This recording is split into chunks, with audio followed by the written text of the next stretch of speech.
Це фактично була профанація. Ви не можете випускати таємні накази. То це не є, скажімо так, перша чи остання така практика. Треба якось себе розважати, якщо немає нічого, крім 95-го кварталу. Пан Данило, доброго дня. Безпосередньо «Вісті з Поліч» називається. Щодо ваших питань. Вітаю! Це програма «Наші гроші». Я Денис Бігус. Ви підпишіться на наш канал в Ютубі. Особливо, якщо зараз нас в Ютубі дивитесь, а не підписані. Ой, ай-яй-яй. І, до речі, якщо навести смартфон на ось цей прикольний код, то можна підтримати нашу банду донатом. І якщо вам подобається наша робота, welcome. А ми починаємо. Найскандальніший правоохоронний орган України. ФБР курця, причому термінальної стадії. Вартова вежа, зліплена з кізяка. Я не просто так вправляюся у епітетах, я привертаю вашу увагу. Слухайте сюди. Адже сьогодні ми говоримо про черговий скандал у Державному бюро розслідувань. А за моїм особистим відчуттям, ДБР – це дуже недооцінене вашою увагою місце. Орган з шаленими повноваженнями. За ним би слідкувати і слідкувати, а в результаті згадують про ДБР лише коли Порошенка викликають на допит. Навіть запис з кабінету керівника ДБР не викликали достатнього буму, хоча сам керівник наговорив достатньо, щоб принаймні вилетіти з посади. А як вилетів, ДБР очолила представник зеленої команди і оголосила конкурс, бо в нас по правилам все через конкурси, щоб набрати собі кваліфікованих і компетентних заступників, щоб від політики подалі, до роботи поближче, щоб працювала система противаг і стримувань, щоб такої лажі, як раніше, більше не було.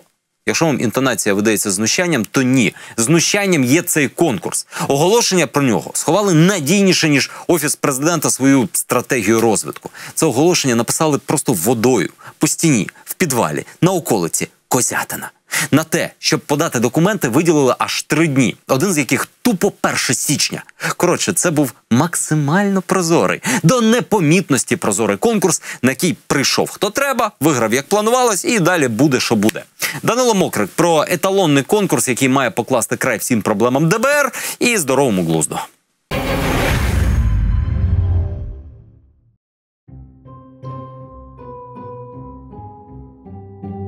До кінця минулого року Державне бюро розслідувань на чолі з Романом Трубою стало найскандальнішим органом правопорядку в Україні.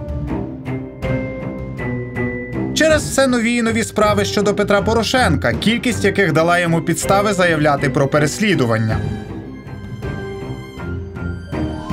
Звичайно, що пан Труба є лише виконавцем. Замовником є колишня команда Януковича. Через те, що більшість цих справ ініціював колишній юрист Януковича Андрій Портнов. Він демонстрував дивну обізнаність у справах бюро і регулярно анонсував дати і час допитів Порошенка в ДБР. І далі анонсує, до речі. Несколько раз допросы были перенесены, и вот следующий должен быть на 16 января. І через зміст записів із голосом Романа Труби в телеграм-каналі «Трубу прорвало». На них він, наприклад, звітує про кримінальні провадження главі Офісу президента Андрію Богдану. Андрій Йосифович, я тобі обіцяю, що я все зроблю. І дивись, щоб ти розумів, в мене 25 слідчів. Я не можу всю країну ними перевернути. Але це справа для нас пріоритет. Ці публікації – це фейк і це провокація. В кінці року Володимир Зеленський звільнив Романа Трубу. Замість нього тимчасовою виконувачкою обов'язків директора ДБР стала Ірина Венедіктова. Здавалося, зі скандалами має бути покінчено. Але ні.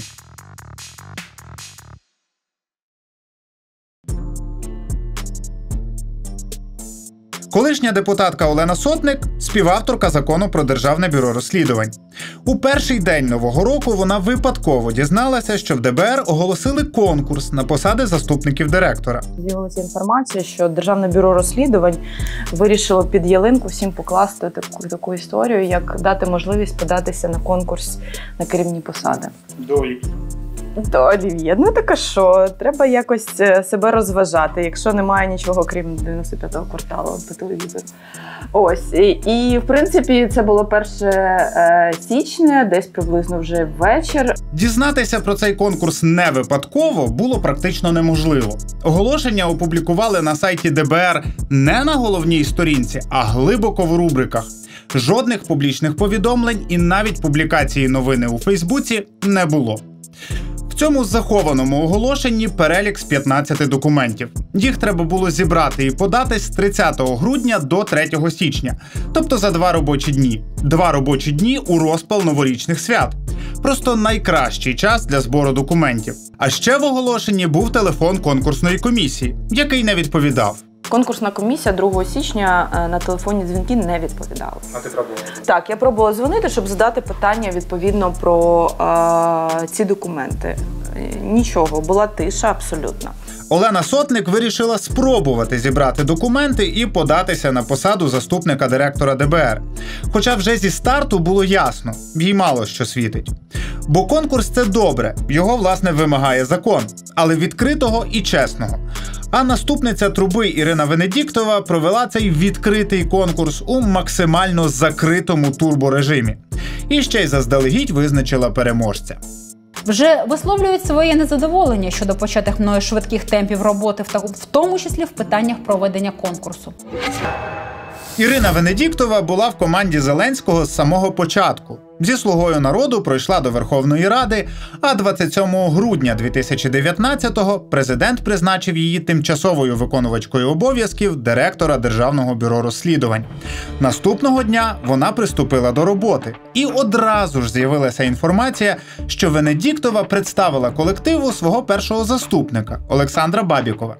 Колишній адвокат Бабіков призупинив дію свого адвокатського посвідчення якраз 28 грудня, тобто в день приходу Венедіктової до бюро. Ніби вже знав, що на нього чекає інша робота. Що він з'явився в ДБР одразу із Іриною Венедіктовою, нам підтвердили і вже звільнені працівники. Бабіков вже тоді не соромився задавати питання слідчим, брати до рук матеріали кримінальних проваджень і з'ясовувати, чому це розслідують так, а не інакше. Найпрекрасніше, що пані ТВО не просто не перешкоджала Бабікову парирувати у висловах з працівниками ДБР, навпаки ж вона, не соромлячись, представляла його своїм же першим заступником. Але як це? Першого заступника мають обирати на конкурсі, а не призначати директор. Навіть якщо він дуже подобається директору. Навіть якщо він надійний, перевірений і найкращий у світі. Все одно треба конкурс. Це фактично була профанація, обман всіх. І в мене є велика підозра, що насправді це було зроблено для того, щоб притягти своїх потрібних людей на цей конкурс, тому що фізично зібрати ті документи, які вимагалися для подачі документів, довідки, які треба іноді тижнями збирати, було неможливо. Олена Сотник зібрати документи змогла, але за довідкою про несудимість довелося піти сумнівною стежкою. Якщо ми підемо в центр МВС, що я першим чином намагалася зробити, замовимо її онлайн, це теж можна зробити, то мені повідомило сервіс, що я отримую довідку від 3 до 15 робочих днів. Тобто я розуміла, що цей варіант не спрацьовує, тому довелося просто шукати в інтернеті всі оці типу послуги, служби, які тобі довідку за 600 гривень роблять фактично протягом доби. Зробили, тобто на 3 число в мене була довідка. Але це тільки один пункт з цього переліку. Але навіть це можна було так швидко зробити, тільки якщо кандидат з Києва. З іншого міста навіть сірі послуги би не допомогли. Бо, нагадаю, в цьому прекрасному оголошенні було чітко написано, що подача документів відбувається особисто. Це означає незалежно, де ти знаходишся. Чернівці, Ужгород, Харків, Дніпро, але ти маєш приїхати і особисто подати до 6 години 3 січня. От тобі, будь ласка. 3 січня Олена Сотник занесла пакет документів в Державне бюро розслідувань. Але порядок проведення конкурсу так і не опублікували. Графіка конкурсу нема. Чи будуть, як завжди, тести, невідомо. Відсутність порядку на сайті не вважав нормальною навіть голова правоохоронного комітету Верховної Ради від «Слуги народу». Порядок конкурсу не опублікований навіть на сайті. Чи немає в цьому проблеми? Порядок проведення конкурсу? Порядок проведення конкурсу. Я думаю, що він має бути оприлюднений. Коли ми запитали в ДБР копію порядку і графіку проведення конкурсу, нам через тиждень відповіли: цю інформацію треба шукати серед дуже великої кількості документів, тому зачекайте ще 20 днів. А самі ж вимагали в кандидатів на конкурс зібрати пакет документів за 2 робочих дні. Але публікація конкурсного порядку – це не просто побажання здорового глузду. Це вимога 57 статті Конституції. Її суть проста. Якщо держава запрошує громадян до гри, то правила цієї гри мають бути оприлюднені. Інакше ніяких забав. Треба кожну владу, яка приходить з новими виборами черговими, тикати носом буквально в цю статтю і показувати, що, бачиш, принцип верховенства права вимагає, щоб ви діяли саме так. Ви не можете випускати таємні накази, не оприлюднювати їх, якщо ці накази стосуються прав і обов'язків громадянина. Отже, конкурс на заступників директора ДБР не просто турбошвидкий і напівтаємний, а ще й незаконний. А одного з переможців назвали ще до його початку. До речі, а як до цього нюансику ставиться голова Комітету Верховної Ради від «Слуги народу»? А те, що в нас зарані можна там почути ім'я можливих претендентів, то це не є, скажімо так, перша чи остання така практика. Словом, дуже по-філософському ставиться. Навіть попри те, що Олександр Бабіков не просто колишній адвокат, а колишній адвокат Віктора Януковича. І що виходить? Державне бюро має розслідувати злочини Януковича і компанії проти Революції Гідності, так звані справи Майдану. А керувати ним буде екс-адвокат легітимного. Раніше захищав, а тепер буде переслідувати. Чи не надто жирний ґрунт для конфлікту інтересів? Але далі хід конкурсу ставав ще дивастішим і дивастішим. З дня в день я дзвонила по телефону, який вказаний на сайті як контактний телефон конкурсної комісії, і він просто був відключений. Я залишила навіть повідомлення, представилася, попросила повідомити мене, які ж результати розгляду моїх документів. До сьогоднішнього дня я чекаю. Іншим кандидатам, які подали документи на конкурс, теж нічого не повідомляли. 9 січня нам стало відомо, що наступного дня вже розпочнуться співбесіди. Коли ми про це сказали одному із кандидатів, який надіслав пакет документів поштою, він навіть не повірив. Вас неправильно інформували. Давайте так, там логічно собі представляти.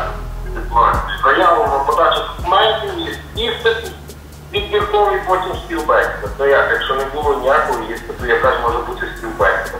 Може бути. Через тиждень голова комісії зненацька прозвітувала. На посаду першого заступника подалося 14 кандидатів, на посади двох заступників 24 кандидати, а з них до конкурсу допустили тільки 5 і 6 відповідно. 10 січня 2020 року було проведено конкурс і співбесіда із кандидатами на вказані посади. Один день, 10 січня, ось і увесь конкурс. І ніяких тобі тестів. Це на всіх попередніх конкурсах вони були потрібні, а на цьому ні. Видно, вимоги змінилися. Минуло іще декілька днів, і Ірина Венедіктова призначила заступників-переможців. Першим заступником став, сюрприз, Олександр Бабіков, заступником Олександр Соколов. Теж не випадкова людина. Він СБУшник з Харкова, а от його дружина співпрацювала з юрфірмою, яка належить свекрусі, кого б ви думали? Ірини Венедіктової. Сама Венедіктова офіційно була радницею цієї фірми. Ось такі результати максимально непрозорого конкурсу. Сама ж Венедіктова стоїть на своєму. Конкурс відбувся. Пан Данило, доброго дня. Безпосередньо «Вісті з Поліч» називається. Щодо ваших питань. По-перше, що стосується, чому не було опубліковано положення на сайті. Я вважаю, що оскільки по документам було допущено 5 осіб до конкурсу на першого заступника і 6 на заступників, це показує на те, що всі вимоги для того, щоб люди ознайомилися і змогли зібрати повний пакет документів, були виконані. На сайті інформація була, в законі інформації достатньо. Тим часом публікації в ЗМІ про її заступників керівниця ДБР називає маніпуляціями. Я думаю, що зробимо обов'язково певний захід, на якому ви зможете оцінити рівень і професіоналізм людей. Олена Сотник зі свого боку робить інші висновки. Вся ця історія, вона показала, що закон для влади не значить нічого. Ніхто не збирається дотримуватися законності і, в принципі, допоки рейтинги високі, можна робити все, що завгодно і призначати навіть адвокатів Януковича на посади в Державне бюро розслідувань. Але це ще не кінець, бо Ірина Венедіктова наполегливо протягнула через цей фейковий конкурс своїх заступників для себе. Хоча вона зараз лише тимчасова виконувачка обов'язків. Тут питання в тому, що якби вона підібрала їх собі на період виконання нею таких повноважень, але ж заступники призначаються на 5 років. І в цьому проблема. Тобто вона підбирає заступників і під себе, і під наступного керівника. Або Ірина Венедіктова просто вже знає, що саме вона виграє конкурс на посаду постійного директора Державного бюро розслідувань. Чи ще є якась інтрига?